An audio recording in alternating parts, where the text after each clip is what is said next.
Seja bem-vindo a mais um episódio do podcast Liderando com Fé. Toda quinta-feira, às 19 horas, você tem um episódio novo aqui no nosso canal, tanto no YouTube quanto também no Spotify. Convido você também a nos seguir lá no Instagram, @liderandocomfé_, o fé sem acento, né? Lá você vai poder conferir todos os nossos cortes aí dos episódios que a gente já teve até aqui. Você vai poder saber quem que vai ser o próximo convidado. Enfim, lá tem todas as informações. Para nós é uma alegria ter vocês aqui com a gente. É um prazer mesmo. A gente faz tudo isso aqui com muita excelência, com muito amor. E a gente espera aí que esse episódio possa impactar a sua vida. Tenho certeza que vai. Então fique com a gente aqui até o final. Bom, e antes da gente iniciar, eu quero agradecer, né, pai? Todos os nossos apoiadores, pessoal aqui que nos ajuda a manter esse projeto. São muito importantes. Então, primeiramente, quero agradecer a Mais Cor Tintas e Revestimentos, na pessoa do nosso amigo Adriano. Inclusive, essa semana fui lá comprar umas tintas lá. Acho que o Breno também é lá. O Breno também é lá, tal. Fui lá dar um talento, dar um talento lá em casa. Que precisa de tinta boa, vai pra lá, É isso aí. Mais Cor Tintas e Revestimentos. E também os nossos amigos aí, Alexandre Nuan Fontoura, da SFI Chips MS. Você que quer dar aquela tunada no carro, para chipar seu carro, melhorar a performance do seu carro, enfim. Vai lá, que é uma grande empresa, uma empresa a nível nacional, e eles estão aqui também no Mato Grosso do Sul. E, para fechar, Daniele Mitani Arquitetura, para você que quer um projeto aí de interiores para sua casa, para sua residência, para sua empresa, só falar com ela e entrar em contato. É isso. Dito isto, pai, a gente tem hoje a honra e a alegria de receber mais um grande líder que a gente pode chamar de amigo também, né? Fala amigo. Um pouco pra gente aí, quem que tá hoje aqui conosco? Quem tá hoje aqui, eu chamo ele de meu fiotão. Fiotão. Porque ele é pequenininho. Seu irmão, Gabriel. É verdade, É grande, você precisa de ver ele em pé, que ele sentado não dá pra ver, por isso que é meu fiotão. E eu conheço o Marcão desde que ele nasceu. Não foi, Marcão? Desde quando nasceu de novo.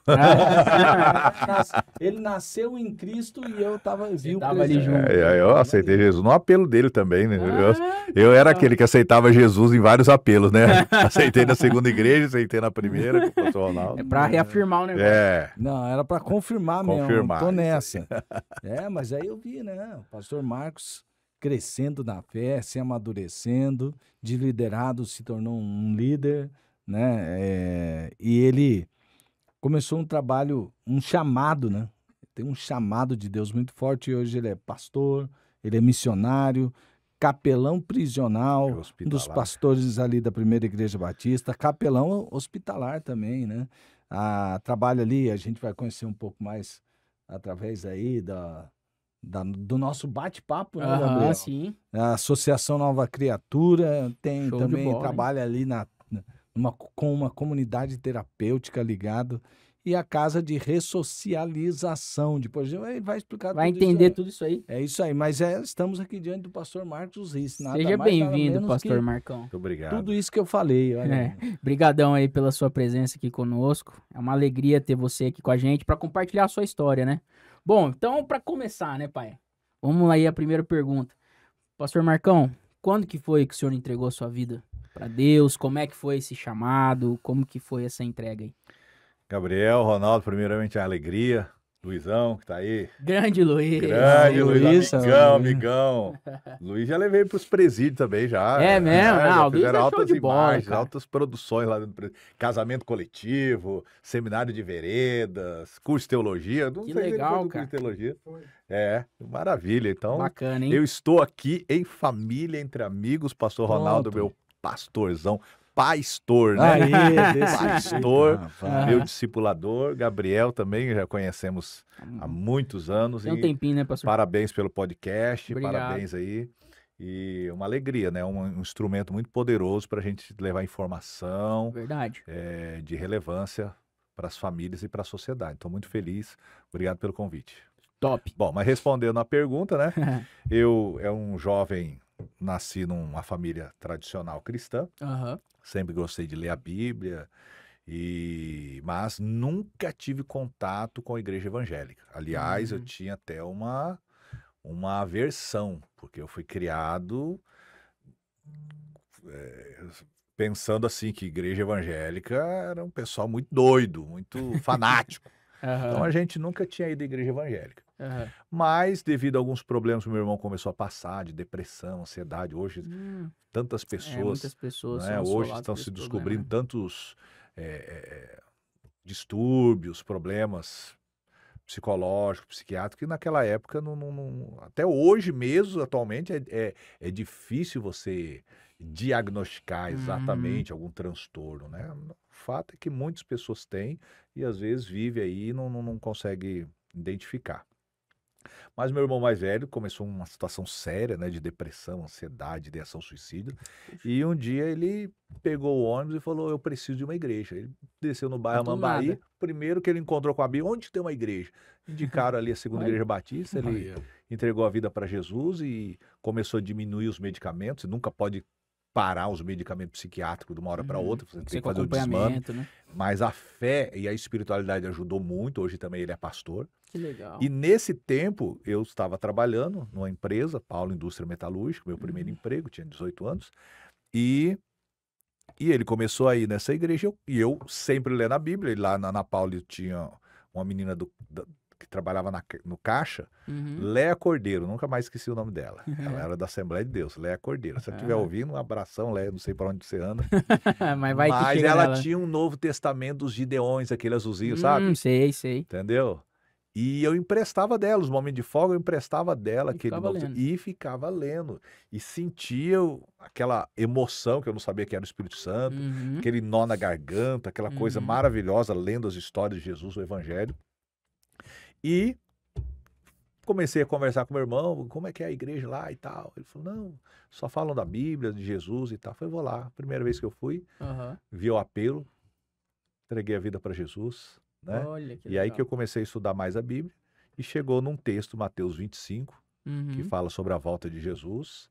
Quando o Filho do Homem vier em sua glória, todos os santos anjos com ele se assentará no seu trono, todas as nações serão reunidas diante dele, ele apartará uns dos outros como o pastor aparta do bode as ovelhas, porá as ovelhas à direita, os bodes à esquerda, e dirá aos que estiverem à sua direita, vinde, benditos de meu Pai, possuí por herança o reino que vos está preparado desde a fundação do mundo, porque tive fome e me deste comer, tive sede e me deste beber, eu era estrangeiro e me hospedaste, eu estava nu e na prisão, eu estava nu e me vestiste, eu estava enfermo e na prisão, e vocês foram me visitar. E esse texto me impactou muito. Falou com você. E eu falei, não, eu quero dedicar a minha vida a me envolver com essa atividade.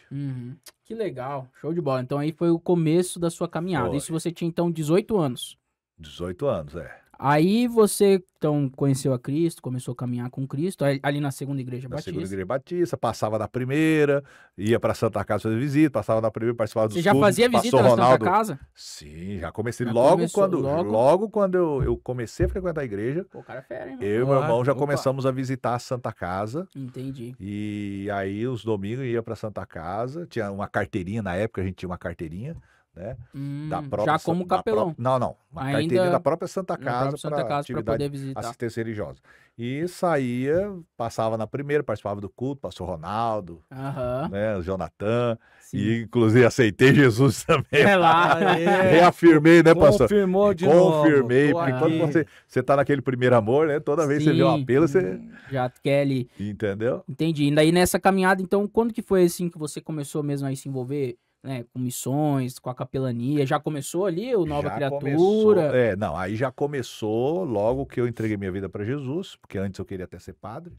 Eu tinha um certo desejo e tal. Então já havia um chamado no meu coração para servir a Deus. Entendi. E aí, lendo esse texto que eu te falei, Mateus 25, 31 a 46, que fala sobre a volta de Jesus, a nossa prestação de conta, que todos nós, independente da igreja, religião, vamos prestar contas. Um dia Deus. todos nós vamos. Paulo diz, todos nós compareceremos perante o tribunal de Cristo, para que cada um receba o que tiver feito por meio do corpo. Então, se você tem um corpo, saiba que você tem uma responsabilidade diante de Deus, da sociedade, e um dia você vai prestar conta a Deus. E lendo então, falei, puxa vida, não como cobrança, mas como alegria, como amor. Surgiu um amor, uma alegria de querer servir ao nosso próximo, sabendo que o amor a Deus acima de tudo e ao próximo como a nós mesmos são os 2 mandamentos. Eu nunca tive envolvimento com droga, nunca tive envolvimento com crime, mas eu senti esse chamado, desde o começo, então você já sentiu esse chamado com questão das drogas, do crime e tal. Filipenses diz que Deus opera o querer e o efetuar segundo a sua vontade. Então, sempre em cada um de nós há um desejo, há uma visão, há uma paixão que a gente precisa identificar, porque é a nossa posição, é o nosso chamado, é o nosso dom no reino de Deus, no corpo de Cristo. Você falando isso, até só fazendo um adendo, se domingo, nosso amigo Pastor Leno, grande abraço pro Pastor Leno, tava pregando, e ele tava falando sobre família, né, que tá chegando a conferência da família na nossa igreja, ali na Primeira Batista, inclusive, se você aí tá procurando uma igreja, tá buscando... É sempre muito bem-vindo ali na Primeira Batista, né? Venha conhecer os trabalhos, os projetos, igreja, uma família. É isso aí, é show de bola. Um lugar para você pertencer, né? Apaixonada por Deus e por pessoas. Isso aí sim. E ele tava falando que todos nós, em Deus, nós temos um chamado, um propósito e uma missão, né? Então você falando isso aí, eu lembrei, né? A gente não tá aqui só por viver nessa vida, né? A gente tem um propósito em Deus, a gente tem um chamado, a gente tem uma missão. E é legal que desde o começo você já entendeu isso, né? Isso. Todo ser humano tem uma necessidade, tem uma sede de entender a sua identidade e o seu propósito.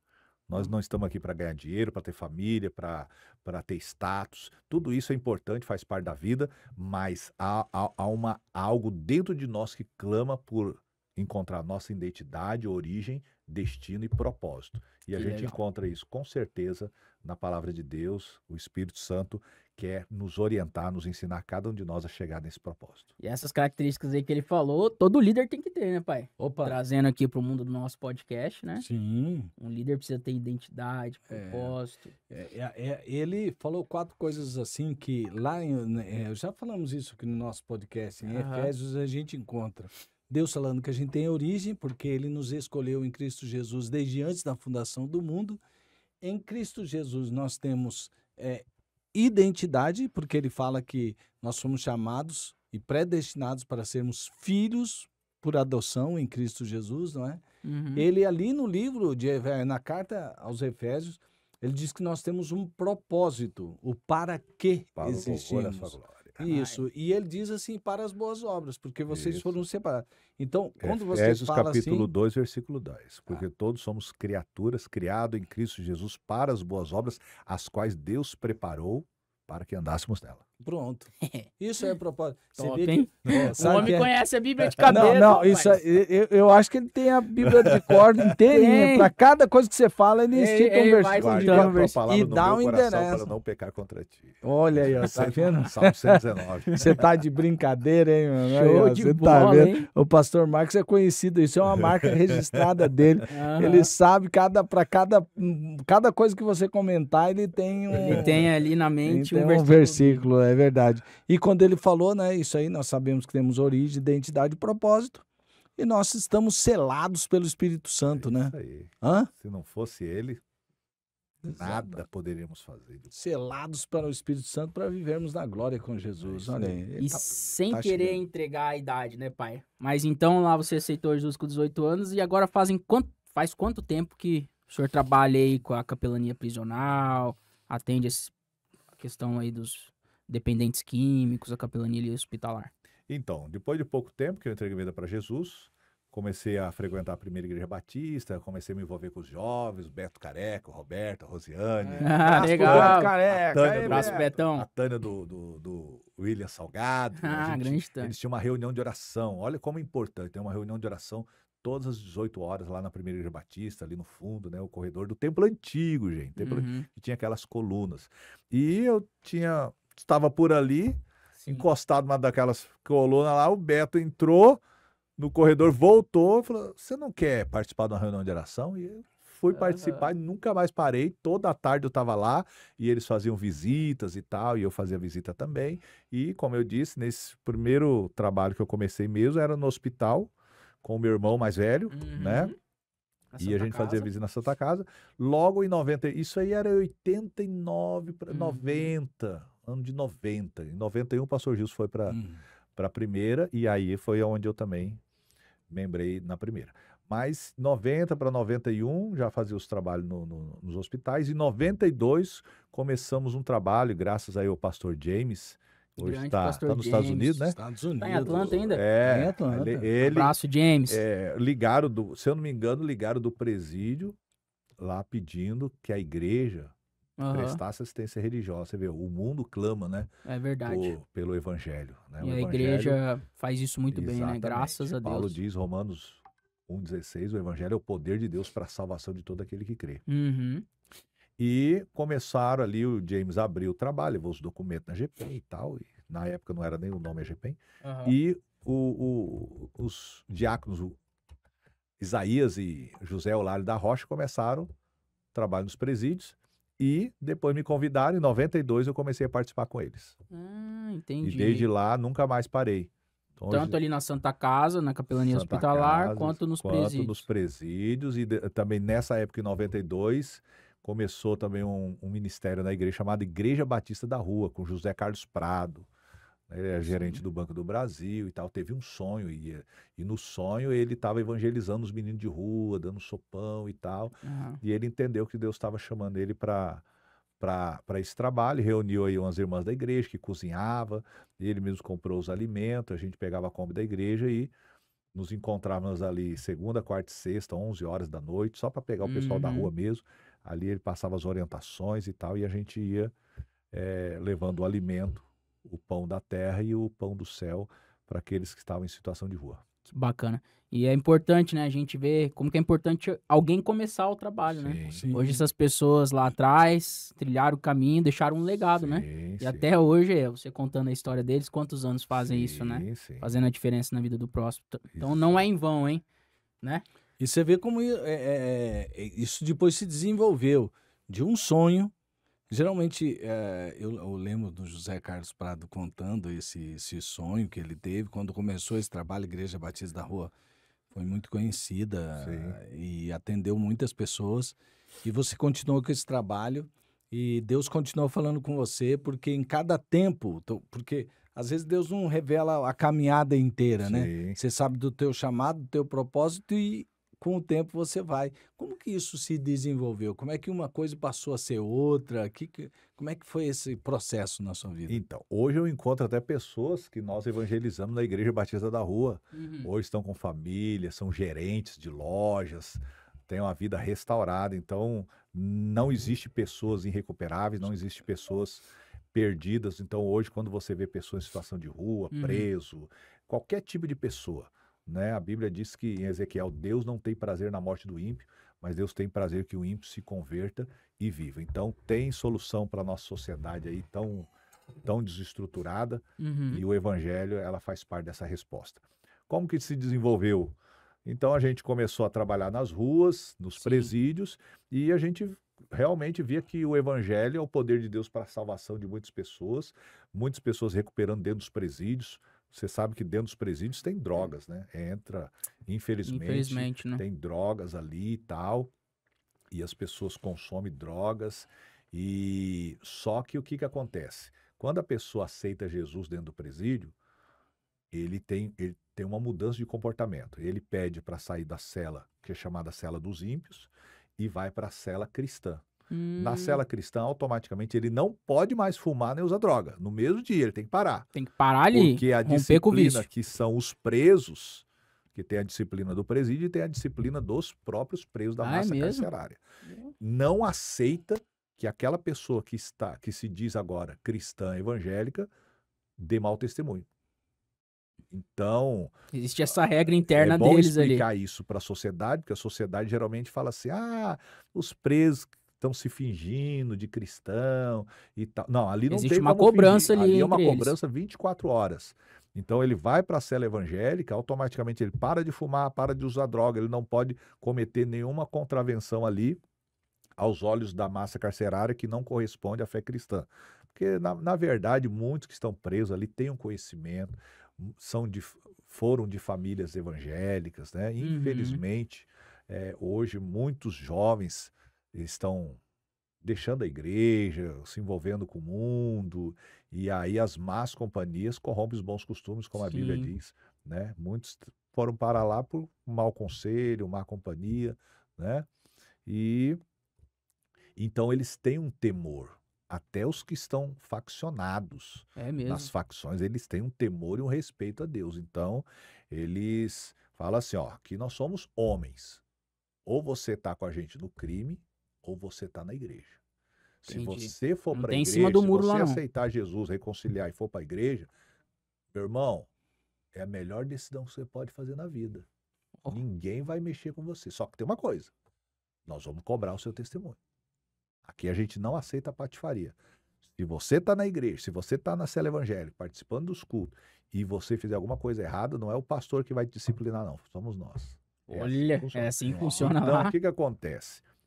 Eu vi pessoas que se recuperaram, eram crônicos nas drogas, se recuperaram. Nossa, pessoas que eram do crime, abandonaram o crime. A Bíblia diz em Efésios, como o pastor Ronaldo disse, aquele que furtava, não furte mais. Antes, trabalhe com as mãos, fazendo o que é bom, para que tenha com que repartir com quem tiver necessidade. E é legal você ver isso. As celas evangélicas, cada preso que começa a sair do crime, das drogas, e chega na cela evangélica, às vezes ele chega sem nada, porque o vício faz com que ele, tudo que a família leva para ele, ele vende por droga, vira moeda de troca. Então ele fica, o viciado dentro do presídio é o que tem as piores roupas e tal, magro, saúde debilitada. Quando ele vem para a cela evangélica, aí um irmão dá uma calça para ele, dá uma camisa, dá um chinelo, entendeu? Até ele poder... isso vai melhorando. Isso, alguns não sabem ler, aprendem a ler na Bíblia, eles ensinam o outro a ler na Bíblia. Vários que eu conheci, que aprenderam a ler na Bíblia, os próprios internos ali, evangélicos, ensinando o outro. E outra, o trabalho mais forte dentro do presídio não somos da igreja que vai lá dentro, é dos próprios presos que se convertem, porque eles são testemunha viva. Da mudança. Porque os caras olham e falam, não, cara mudou, você é do crime, você era, entendeu? E você era crônico na droga. Se você conseguiu parar, se você tá mudando de vida, então tem esperança para mim. Que legal. Testemunho de mudança de vida. Se Deus te perdoou e Deus tá te ajudando, então eu quero também, entendeu? Olha. Essa influência, palavras influenciam, mas exemplo arrasta. É verdade. Então, isso funciona muito dentro dos presídios, tanto que a direção do presídio apoia. Quanto mais cristãos tiverem, mais celas cristãs são abertas. Porque são celas que não dão problema, são celas que as pessoas não usam droga, entendeu? Não tem contravenção. E são as celas que o pessoal geralmente escolhe para os presos trabalhar na cozinha, no escritório. Sei. Tá entendendo? Que legal. E existe algum benefício, assim, para eles, quando eles vão pra cela, ou eles não cumprem a pena do mesmo jeito? O maior benefício para ele é que ele vai estar numa cela que as pessoas não vão usar droga, vão respeitar e vão ter uma nova convivência, vão ter acesso a livros evangélicos, a Bíblia, entendeu? Tem os aparelhos de som, eles ficam lá ouvindo louvores, pregação. Então, como os presídios hoje é conhecido pelo sociólogo como escola do crime, né? E nós, como igreja, estamos tornando os presídios escola de profetas. Uou, show de bola. Você vê que cresce algumas coisas assim, que tipo, são mitos, né? E tem gente que... Você estava falando uma coisa aí sobre aquela questão de alguns dizem assim, não, vai para a cela evangélica para dizer que para esconder. Eles falam esconder atrás da Bíblia. Isso. Com medo da cadeia. Aí nós já vimos isso lá não é possível. Isso não é possível. Você sabe como é o sistema porque lá. Aqui fora, às vezes o cara fala que é evangélico, mas não é bem, né? Hoje o IBGE já fala sobre evangélico não praticante. Antes era só a igreja da maioria, né? Católico não praticante, tudo. Hoje já tem o evangélico não praticante. Infelizmente. Lá não dá para ser, não, né? Lá tem que praticar. Lá tem que 24 praticar. horas, cuidado. Os caras cobram lá. Entendeu? Então, como a religião é uma parte importante, a Constituição garante assistência religiosa aos presos, às pessoas dos hospitais, então realmente, por quê? Porque é realmente uma coisa que transforma. Eu fiz faculdade de serviço social, meu estágio foi dentro de um presídio, e a gente ouviu os próprios funcionários que não eram cristãos conversando entre si, falando, não, o que mais recupera o preso, que a gente vê que mais recupera o preso é a religião. Então a fé é muito importante. Jesus transforma, né? Jesus transforma mesmo. Romanos 8, 32, conhecereis a verdade vos libertará. 36, se o Filho vos libertar, verdadeiramente sereis livres. Que legal, pastorzão. Só para jogar uma coisa aí quente que tá queimando agora. Opa, manda. Sabe por quê? Porque ele tá falando aqui, Gabriel, você estava falando, pastor Marcos, que o evangelho transforma. Ou seja, até a liderança ali dos presídios, você faz ali a capelania prisional, tal, eles próprios veem como é uma bênção ter essas celas evangélicas, né? Porque fala-se muito de... Aqui fora são células evangélicas, lá é cela mesmo, né? Que tem igreja em células e tem igreja em celas. Igreja nas celas. Você é na igreja nas celas. Então, e a própria diretoria do presídio reconhece esse benefício que o evangelho traz. Sim. Sim? No começo a gente tinha muito preconceito dos agentes penitenciários e tal. Achava que a gente ia lá passar a mão na cabeça de preso e tal. Sim. Hoje eles veem que não é nada disso. A gente também não fica alisando. A gente fala duro com eles. Pecado é pecado, crime é crime. Você está aí, você tem que pagar pelo que você fez. Tudo que o homem semear, ele vai colher. Mas há uma oportunidade de mudança. Isaías 55, versículo 6 diz: buscai o Senhor enquanto se pode achar, invocai-o enquanto ele está perto. Deixe o ímpio o seu mau caminho. E o homem maligno os seus maus pensamentos. E volte para o nosso Deus, porque o nosso Deus é grandioso em perdoar.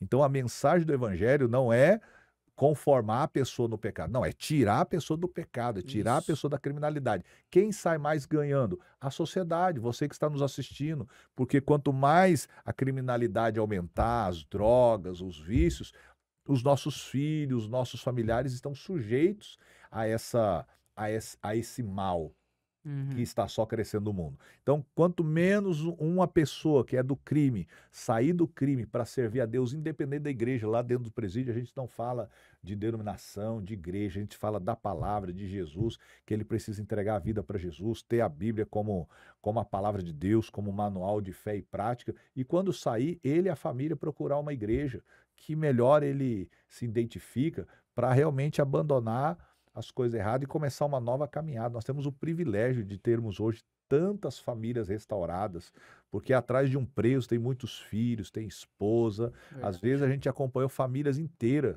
né? Os pais nos presídios e as crianças às vezes no abrigo ou no presídio menor. Triste, né? Então, realmente o evangelho é aquilo que transforma a sociedade, transforma a família, tanto que Jesus disse que nós somos luz do mundo e sal da terra. Sabe por que eu falei isso, de pôr um pouquinho de pimenta aqui na coisa? Porque eu queria que ele repetisse isso sobre o benefício que é para a própria sociedade, porque eu não sei, até mandei um WhatsApp para você perguntando, porque estão falando muito aí da questão de proibir. Eu mesmo pensei, eu falei, mas como vai proibir? Tá na Constituição, por exemplo, a pessoa está internada, ela necessita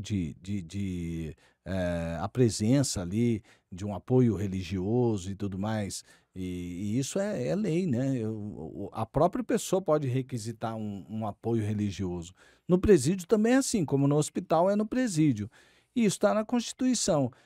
Não existe forma de proibir. Como é que você está vendo esse movimento aí na tentativa de tá restringir?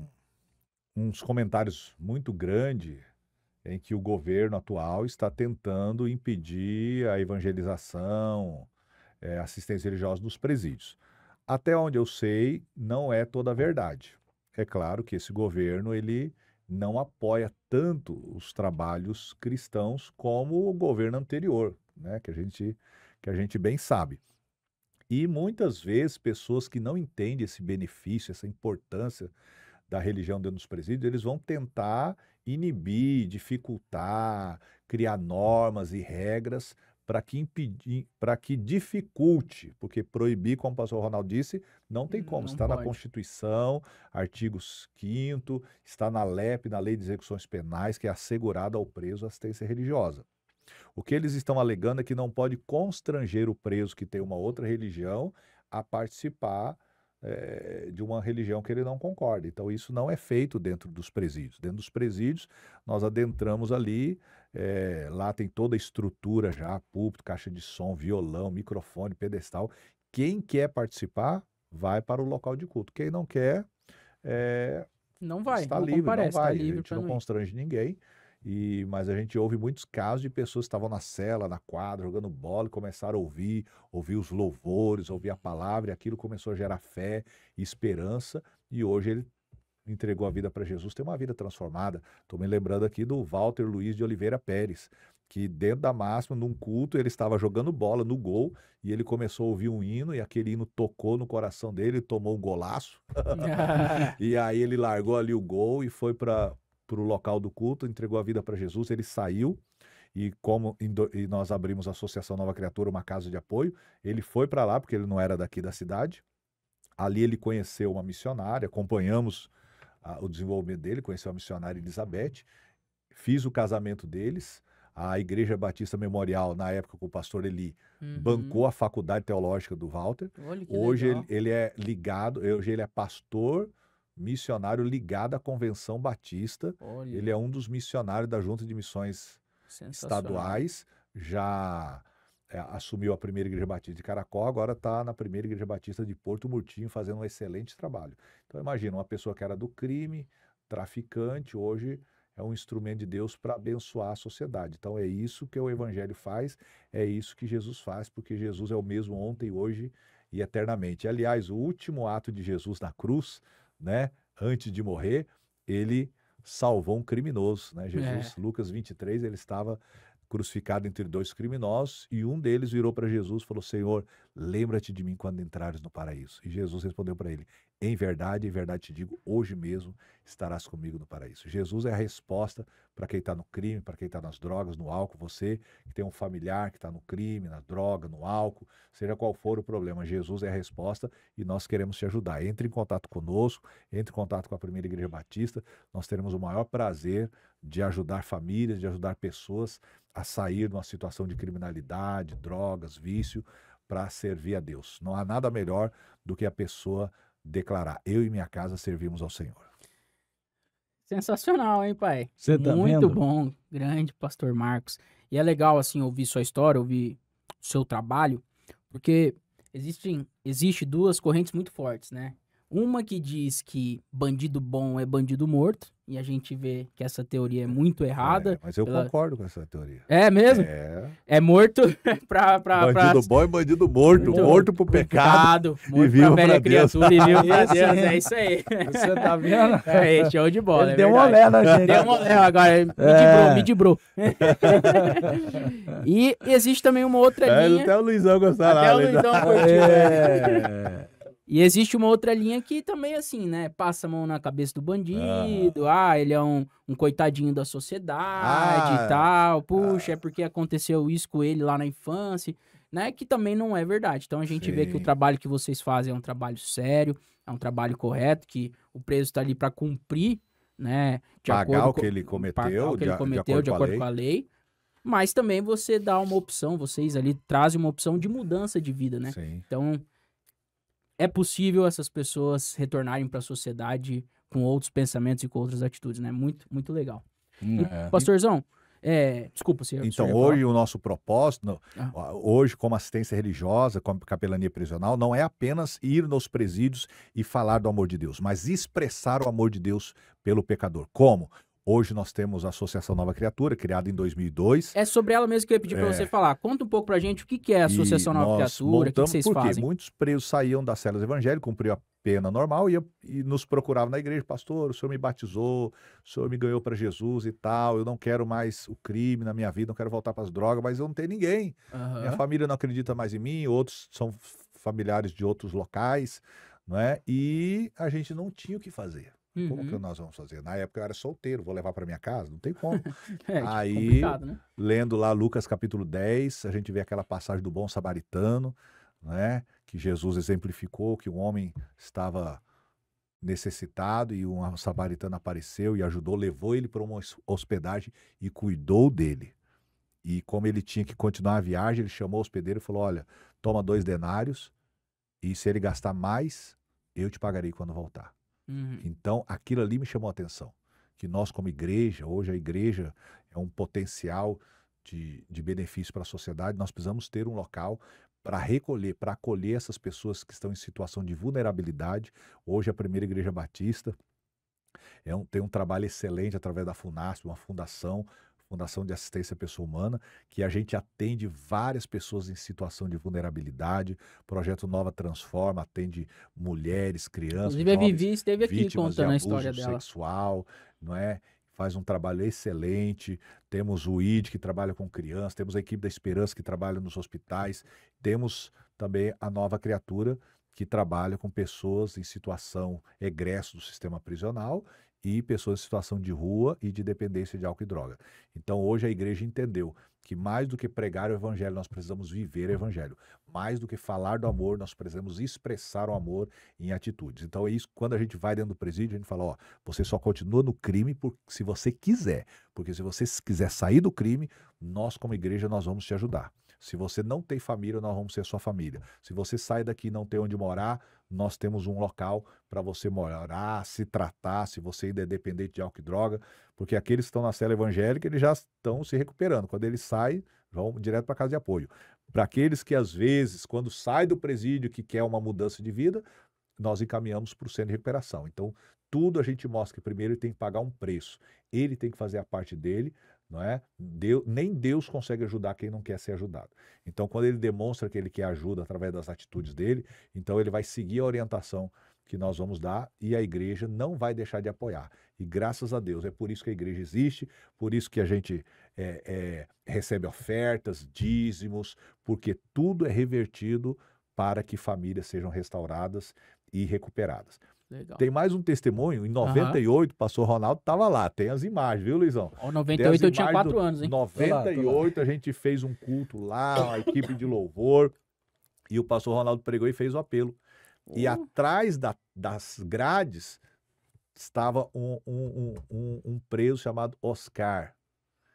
E ali, no apelo, estava ali entregando a vida para Jesus. Olha. O Oscar era de uma das maiores quadrilhas de assalto a banco e sequestro do Brasil.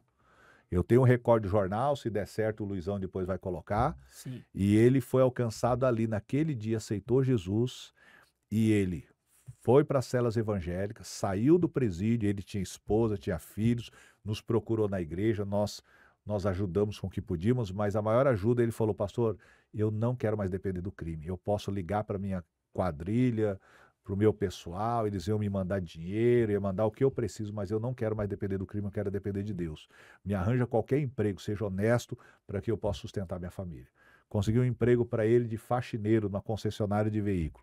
Para encurtar a história, ele trabalhou 8 anos de faxineiro, ele virou manobrista, de manobrista vendedor, de vendedor gerente.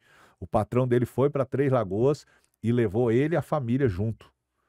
E ali, o Oscar hoje mora ali, abriu uma empresa, ele tem 2 empresas agora, olha que legal. 2 oficinas, e o trabalho que eu faço aqui nos presídios masculino, feminino e de menores, o Oscar faz lá em Três Lagoas. Hoje ele está na igreja presbiteriana renovada, pastor Eli, um abraço pastor Eli, e Oscar e Cássia. E quem está liderando o trabalho é a esposa dele, a Cássia.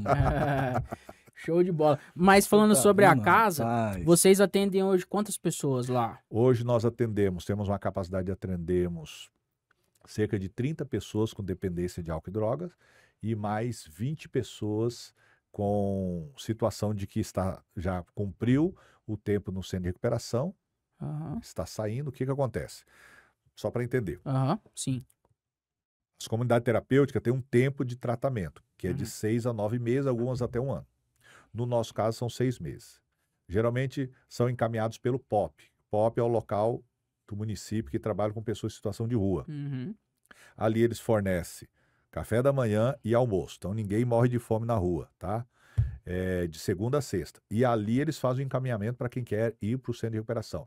Então, parabéns aí à prefeita, Adriane Lopes, parabéns aí à SDHU, Subsecretaria de Direitos Humanos, que através dessa parceria da Subsecretaria de Direitos Humanos e a Prefeitura, eles criaram o PAIC, que é um projeto para encaminhar pessoas em situação de rua para as comunidades terapêuticas. Então, há uma parceria com 11 comunidades terapêuticas, inclusive a Nova Criatura, 300 vagas gratuitas para que as pessoas possam se tratar, quem não tem condições, possam se tratar. Então, vai tudo encaminhado pelo POP. Lá na Nova Criatura, o tratamento é de 6 meses, então a pessoa chega lá e estava em situação de rua, não tem nem documentação. Nossa. Tanto que ali no POP, para ser encaminhado, ele precisa pelo menos ir na delegacia e tirar um boletim de ocorrência.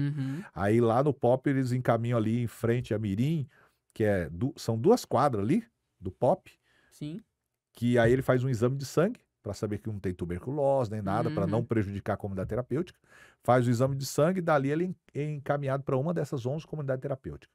Se ele cumprir o plano nessas comunidades terapêuticas, aonde for, se ele cumprir o plano, ele entra em contato conosco, porque aí ele não volta para a rua, Gabriel, Ronaldo.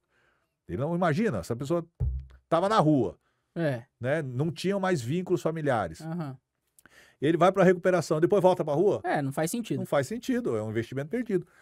Mas temos a Casa de Apoio Nova Criatura. Olha então, para todos os que saem do presídio, da cela evangélica, e para as pessoas que estavam em situação de rua, em situação de drogadição, que cumprem um plano, um tratamento em qualquer comunidade terapêutica, então ele tem vaga ali da Nova Criatura, para que aí ele vem já com os documentos e já é encaminhado no mercado de trabalho para poder acompanharmos na ressocialização. Que legal. Então vocês acompanham até o mercado de trabalho. Até a pessoa caminhar e bater asas sozinha. Então, muitas comunidades terapêuticas fazem um trabalho excelente, mas não tem o que nós temos, que é a segunda fase, que é a casa de apoio para dar continuidade àquela pessoa que saiu do centro de recuperação. Porque no centro de recuperação ele está restrito, ele está ali praticamente preso, interno. Então, a segunda fase, ele vai sair sozinho para trabalhar e volta à noite. Vai ter acesso a dinheiro, vai andar sozinho. Sim. Então, ali ele vai mostrar para ele mesmo que ele está bem apto ali para poder morar sozinho. Se tiver alguma recaída nesse meio tempo, que ele está na segunda fase, ele volta para a primeira fase. Então, a gente não desiste de ninguém. Legal, o importante é ele Vocês não desistir. Persistem ali na vida das pessoas. Exatamente. E como é que faz para ajudar o projeto? Quem estiver nos assistindo, quiser ajudar, tanto doando tempo, doando uma verba, como que faz, pastor? Entre em contato conosco, vamos deixar aí o meu número, 999748280, sempre pelo WhatsApp. E também tem o Pix da Nova Criatura, o CNPJ. A gente vai deixar na tela. Isso, que é 05-079-073, 1000 ao contrário, 34. Então, essas ofertas vão diretamente na conta, nós temos a prestação de conta, nós somos bem transparentes em questão a isso, né? E todo o recurso é voltado para o atendimento dessas pessoas que estão em situação de rua.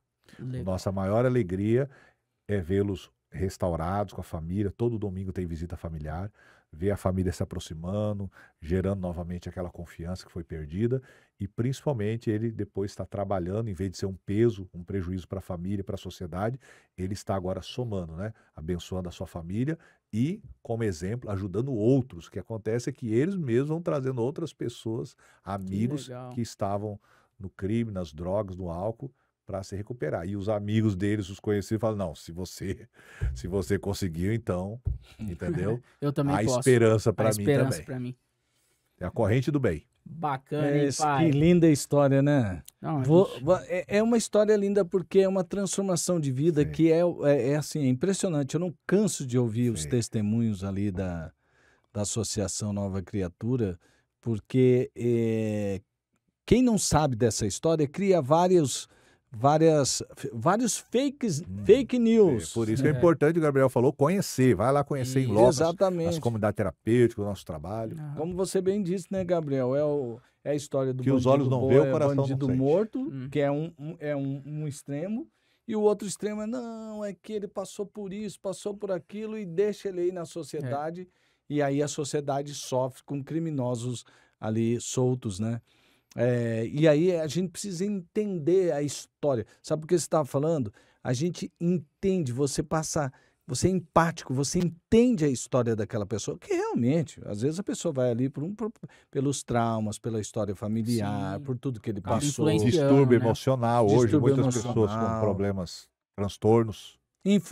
Uma influência, más influências. Às vezes até do próprio pai, da própria mãe. Exato. Mas ali, você vê, ofertado a ele uma nova alternativa de vida. E essa alternativa é Cristo Jesus, que realmente tem o poder de nos transformar. Eu já vi muitas pessoas que trabalham com seres humanos, né? Como você vê um antropólogo falando, um sociólogo falando, um psicólogo falando, e às vezes eles ficam, não, isso aí não tem como ser transformado, não tem como mudar a pessoa assim, por causa desse histórico, dessa doença, porque você citou até transtornos psicológicos, psiquiátricos, mas você vê o poder de Deus transformando essas vidas. E como você disse, olhou para a câmera e fez o apelo, eu também quero reforçar esse apelo. Se você está precisando de ajuda, olha aí, ó, tem todos os canais, você vai ver aí na tela como você pode procurar ajuda e não deixe de procurar ajuda. Eu vejo gente que é não alcançado... Não desista do seu familiar. Não desista. E até mesmo, eu vejo, você já foi buscar pessoas lá na rua mesmo, que a família já tinha desistido. Sim. Mas pessoas que foram transformadas pelo poder de Deus. A gente não culpa a família, a gente entende a família. Sim. Tem situações que ficam, realmente, a família não tem condições de lidar com uma pessoa que está numa situação de álcool e droga. Então, muitas vezes, a família fecha as portas. Do controle ali, e né? nós até orientamos isso, porque enquanto ele tiver ajuda, apoio da família, ele vai continuar aprontando, vai continuar prometendo que vai mudar. Então, quando a família corta todo o apoio e fala, olha, nós não vamos desistir de você, mas você precisa agora se ajudar. Nós vamos estar com você na sua recuperação. Se você não quiser ajuda, então não conte conosco. Às vezes tem que chegar nesse ponto para que a pessoa realmente procure uma ajuda e assim a família acompanhando, né? Aí tem todas as condições para que a pessoa se recupere. Que bacana, hein, pai? Estamos aqui caminhando, então, para o final de mais esse episódio, infelizmente. Mas um ponto importante que eu queria ressaltar, que a gente estava até conversando antes aqui, né, de iniciar o podcast, que você também falou, né, durante a sua fala, sobre a questão da relação do crime com as drogas, né? E é importante a gente enfatizar, né? Muitas vezes as pessoas falam de legalização das drogas, Sim. etc. Não, é mais uma questão de socialização e etc. Mas nós aqui do podcast Liderando com Fé, a gente ouvindo essas histórias, sabendo do quão mal a droga faz, nós somos totalmente contra a legalização das drogas. Sim. O crime e as drogas estão muito relacionadas. As drogas destroem as famílias, destroem a vida das pessoas. Então, assim, diga não às drogas, né? E é importante a gente reafirmar isso, que eu achei... É interessante, né? Porque tem muito essa ligação, né? Geralmente tá ligado, né? O criminoso, Com ele é um certeza, viciado e com vice-versa. certeza. Um abismo chama o outro e tudo isso está, de certa forma, envolvido. Outro conselho que a gente dá para a família, não como religião, mas como comportamento, é que os pais não usem bebida alcoólica. Não, nem socialmente dentro de casa. Tem uns que falam assim, não, eu não bebo no bar, eu compro, bebo em casa, tal. Mas o seu filho está vendo. E talvez você tenha controle naquilo, mas talvez o seu filho não tenha. Então, muitas histórias eu conheci, Ronaldo, Gabriel, vocês também, que a criança, o pai sai, a mãe sai, ele vai lá na geladeira e vai tomando, vai dando uma bicada naquele vinho tinto, naquela cervejinha e depois entra no vício. Uma das cenas mais tristes que eu vi, agora há pouco tempo, né? Tá o nosso obreiro lá, não vou comentar, não vou falar o nome dele, um jovem, 20 e poucos anos, mas ele postou no Facebook uma foto dele com o pai dele, ele sentado no colo, bebê, né, 2 anos, e o pai dele dando uma cervejinha na boca dele. Olha. E ele falando, ali começou o meu vício. Nossa. Imagina o pai dele vendo isso, coisa que agora ele chegou até ficar morador de rua, e ele foi resgatado das ruas, um jovem, talentoso, né? A maioria deles tem uma capacidade fantástica, só que, infelizmente, por um mau exemplo, foi parar no vício. Então, um conselho para a família, evite. Se você puder evitar, você vai estar dando um grande benefício para a sua família. E não desista do seu familiar. Se ele está com crime, está nas drogas, realmente a gente entende a família, porque a gente acompanha as famílias também, mas procure ajuda e nós podemos ajudar naquilo que for possível. Muito obrigado. Então é isso, pai. Tá dito, tá falado. Sim, Mais sim. um episódio sensacional, né? Opa!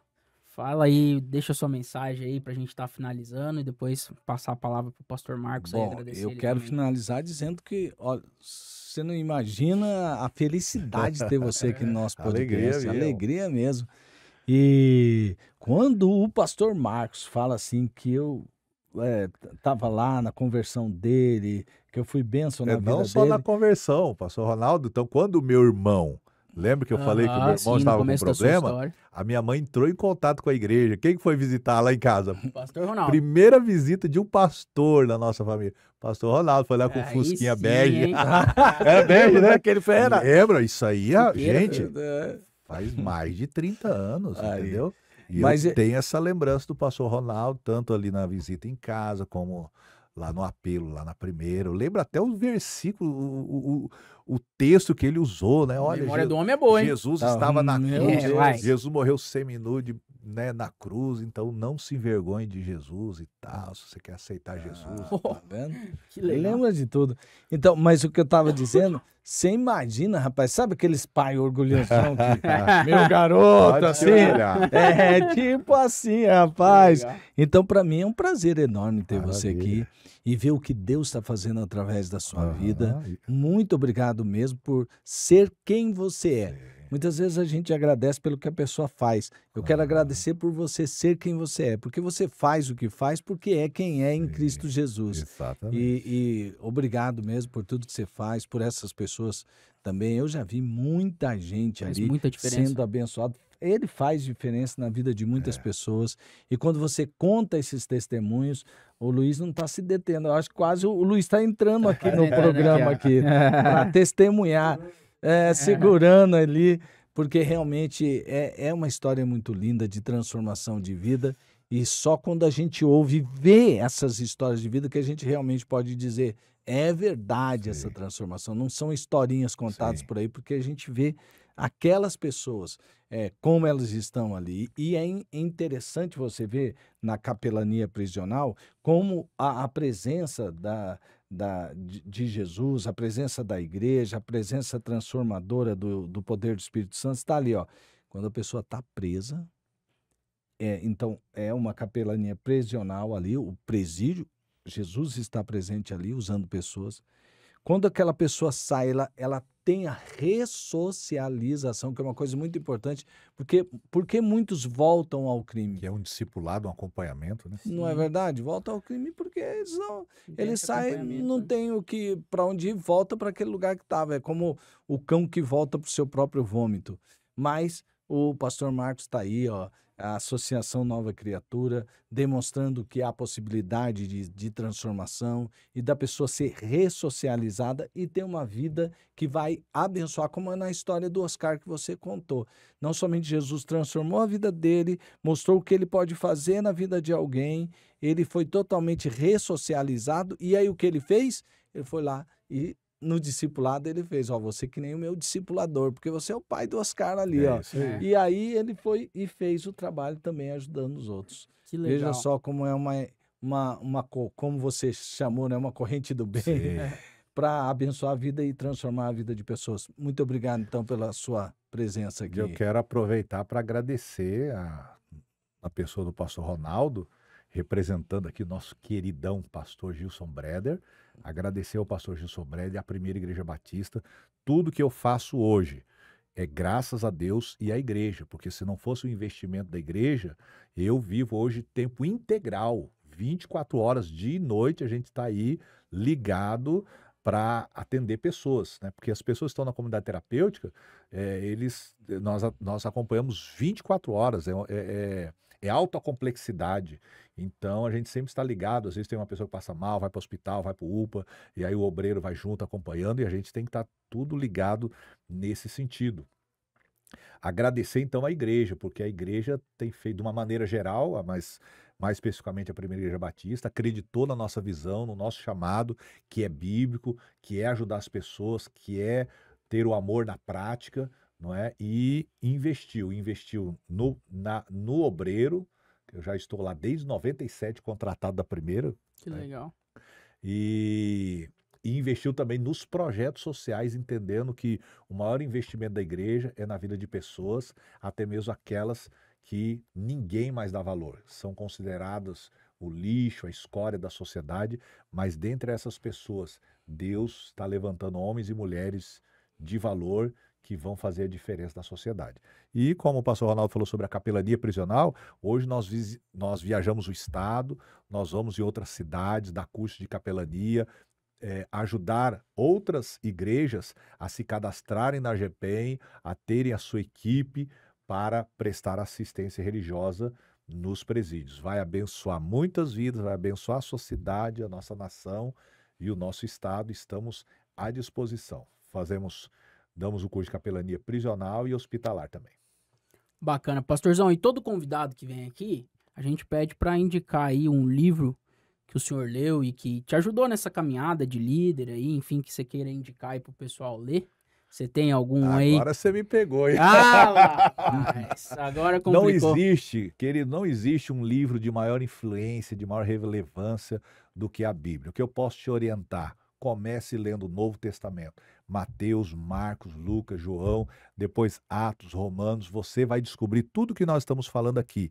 Identidade, visão, propósito, origem, tudo está na palavra de Deus. E você realmente vai ter a sua vida transformada quando você permitir que o Espírito Santo use a palavra para mostrar quem você é em Deus, para mostrar o seu propósito e o seu papel no reino de Deus, no corpo de Cristo. Que Deus abençoe você e a sua família, que Deus abençoe a sua vida, não importa a luta, o problema que você está passando. Jesus diz, vinde a mim todos os cansados e oprimidos, e eu vos aliviarei. Que Deus abençoe. Legal, Amém. Pastor, mais uma vez, muito obrigado, que Deus continue te sustentando lá, te abençoando você, sua casa, Amém. A Márcio, o Cristo, que Deus abençoe muito vocês. E pessoal, chegamos aqui a mais o final aí, né, o fim de um episódio aqui no podcast Liderando com Fé. Não se esqueça, toda quinta-feira, às 19 horas, tem episódio novo. E a gente existe aqui para trazer histórias como do Pastor Marcos, um grande líder, para te inspirar. Hoje, né, pai, ele me inspirou muito a ser um líder que primeiro inspire os outros, através do meu trabalho, através do meu serviço, a ser um líder que sirva o próximo. O Pastor Marcos tem servido muitas pessoas. Você vê ele contando a história dele, você vê que ele tem amor por aquilo que ele faz. Então, seja um líder que ame aí a sua missão, que ame o seu propósito nessa terra. Seja um líder que tenha propósito, que tenha uma visão, que tenha uma missão. Como ele falou, você ter o seu trabalho, ganhar o seu dinheiro, ter a sua família, tudo isso é muito importante. Mas você pode fazer algo a mais e deixar um legado aqui nessa terra. Então, muito obrigado, Pastor Marcos. Eu que agradeço. Obrigado a você que nos acompanhou até aqui. Que Deus te abençoe. Não esqueça de curtir, comentar e compartilhar. Isso ajuda muito aqui o nosso projeto. E nos vemos aí, então, na próxima quinta-feira, com mais um episódio, com mais uma história aqui de um grande líder. Valeu, Deus abençoe e forte abraço.